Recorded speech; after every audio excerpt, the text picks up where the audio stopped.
اودنامہ کے ادب زندگی صفحے پر شائع پروفیسر محمد محفوظ الحسن کا مضمون سیاہ سفید پر ایک طائرانہ نظر سے چند اقتباس پیش خدمت ہے۔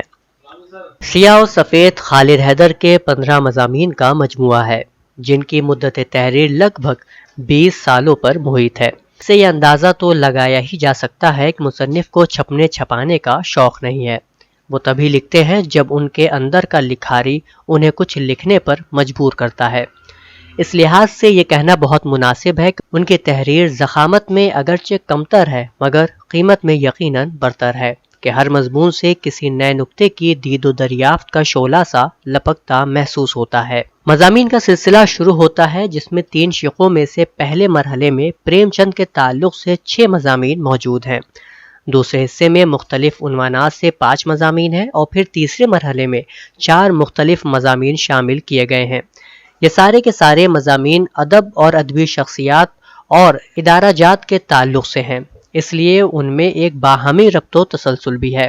پریم چند کی معنویت کے عنوان سے جو مضمون ہے اس میں مصنف لکھتے ہیں، اس چھوٹے سے مضمون میں صرف اس بات کی کوشش کی گئی ہے کہ یہ دیکھا جائے کہ پریم چند نے اپنے زمانے کے عصری مسائل کو کن نظروں سے دیکھا ہے، اور کیا یہ مسائل آج موجود نہیں؟ اگر یہ مسائل آج بھی موجود ہیں تو کیا پریم چند کی ان تحریروں یا ان جیسی تحریروں کا ریلیونس آج بھی باقی نہیں؟ دوسرا مضمون پریم چند کے افسانوں کا غالب رجحان ہے۔ اس مضمون میں مصنف نے پریم چند کے تمام مطبوعہ افسانوں کو 3 حصوں میں منقسم کر کے پریم چند کے تعلق سے رائج بہت ساری غلط فہمیوں کا ازالہ بھی کیا ہے اور یہ بتایا ہے کہ پریم چند کو صرف دیہاتی زندگی کا ترجمان بتانا ان کے ساتھ انصاف نہیں ہے۔ واضح رہے کہ انہوں نے اپنی گفتگو محض افسانوں کے مطالعے تک محدود رکھی ہے اور نتائج کا استنباط انہی افسانوں کی روشنی میں کیا ہے۔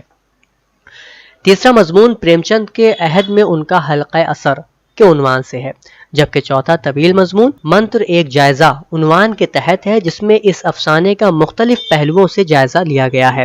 موضوع، اسلوب، کردار نگاری، انسانی نفسیات کا پریم چند کا مطالعہ اور اس کی پیشکش پر تجزیاتی اور تنقیدی نگاہ ڈالی گئی ہے، اور آخر میں اس نتیجے پر افسانے کا جائزہ اختتام ہوا ہے کہ اس افسانے کو پریم چند کے کامیاب ترین افسانوں میں ایک افسانہ قرار دیا جا سکتا ہے۔ اس سلسلے کا آخری مضمون شکیل الرحمن کی تصنیف پریم چند کا فن پر مختصر لیکن خوبصورت تبصرہ ہے۔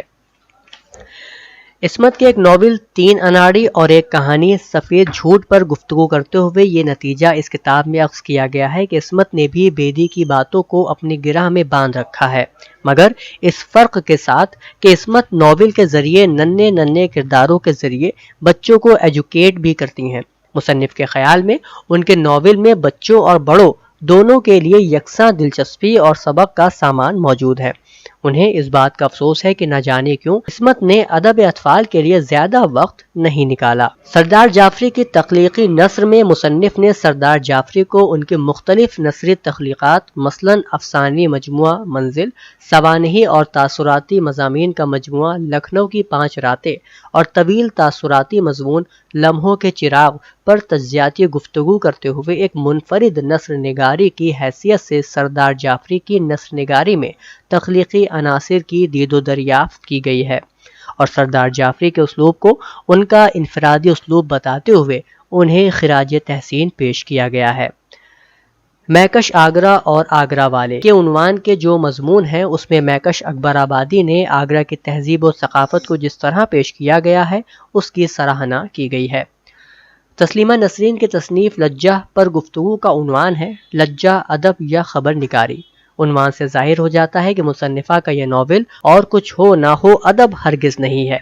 علی گڑھ کی ادبی تحریک کے عنوان سے جو مضمون ہے اس میں ابتدا میں علی گڑھ تحریک کے بنیادی مقاصد سے روشناس کراتے ہوئے یہ بتایا ہے کہ کس طرح ایک سیاسی تحریک ادبی تحریک میں تبدیل ہوئی اور اس نے زبان و ادب ہی نہیں ملک و معاشرے میں بھی ایک نئی روح پھونک دی۔ آخری 2 مضامین کا تعلق خاکہ نگاری سے ہے۔ گزشتہ نصف صدی میں خاکہ نگاری کے تعلق سے کیا کیا کام ہوئے ہیں اور ان کو کس حد تک خاکہ نگاری کہا جا سکتا ہے، ان دونوں مضامین کا موضوع ہے۔